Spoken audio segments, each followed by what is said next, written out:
بسم اللہ الرحمن الرحیم۔ السلام علیکم ویورز، آپ کو اپنے یوٹیوب چینل پر خوش آمدید کہتے ہیں۔ آپ نے پچھلی ویڈیوز میں سنا سلیمان علیہ السلام کے غلام نے پلک جھپکنے میں تخت بلقیس کو آپ کے دربار میں حاضر کیا۔ تو اسی طرح ویورز، جنات حضرت سلیمان علیہ السلام کے تابع تھے۔ آپ کا یہ کمال تھا، آپ اکثر ہواؤں پر سفر کیا کرتے اور پرندے بھی آپ کے تابع تھے۔ آپ پرندوں کی بولیاں بھی سمجھتے اور ان سے کلام کرتے۔ اسی طرح ایک ایسا واقعہ جب چیونٹیوں کی ملکہ کے کلام کو آپ نے 3 میل کی دوری سے سنا تو آپ مسکرائے۔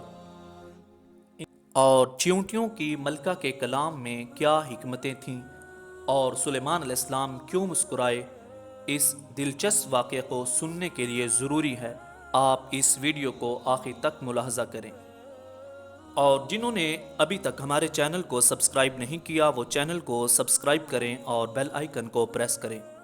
واقعہ کچھ یوں ہے کہ عام طور پر سلیمان علیہ السلام اور آپ کا لشکر ہوا کے ذریعے سفر کیا کرتے، لیکن اس سفر میں آپ عام لوگوں کی طرح سفر کر رہے تھے۔ آپ علیہ السلام لشکر میں کچھ لوگ پیدل چل رہے تھے اور کچھ سوار تھے۔ چیونٹیوں کی وہ بستی طائف یا شام میں تھی۔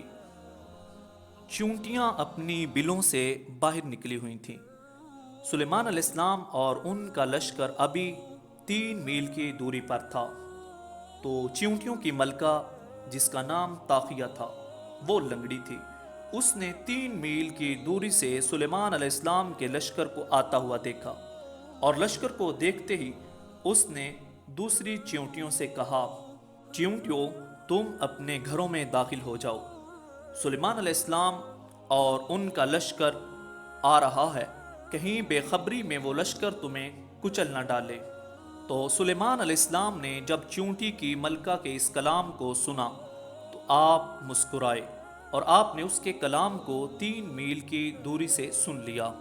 سلیمان علیہ السلام کے مسکرانے کی ایک وجہ یہ تھی کہ آپ چیونٹیوں کی احتیاطی تدابیر پر تعجب کرتے ہوئے مسکرائے، اور دوسری وجہ یہ تھی کہ آپ کو چیونٹی کی آواز سننے کی رب نے جو توفیق عطا فرمائی تھی، اس پر اظہار فرحت اور مسرت فرمایا۔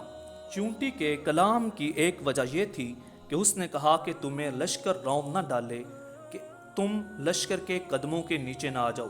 اور دوسری حکمت جو علامہ راضی نے بیان فرمائی، آپ فرماتے ہیں کہ اس نے اپنی قوم کو بلوں میں داخل ہونے کا اس لیے کہا کہ سلیمان علیہ السلام کے لشکر کے جلال اور شان کمال کو دیکھ کر کہیں دیگر چیونٹیاں اللہ تعالیٰ کی ناشکری نہ کریں کہ ہمیں کچھ عطا نہیں کیا۔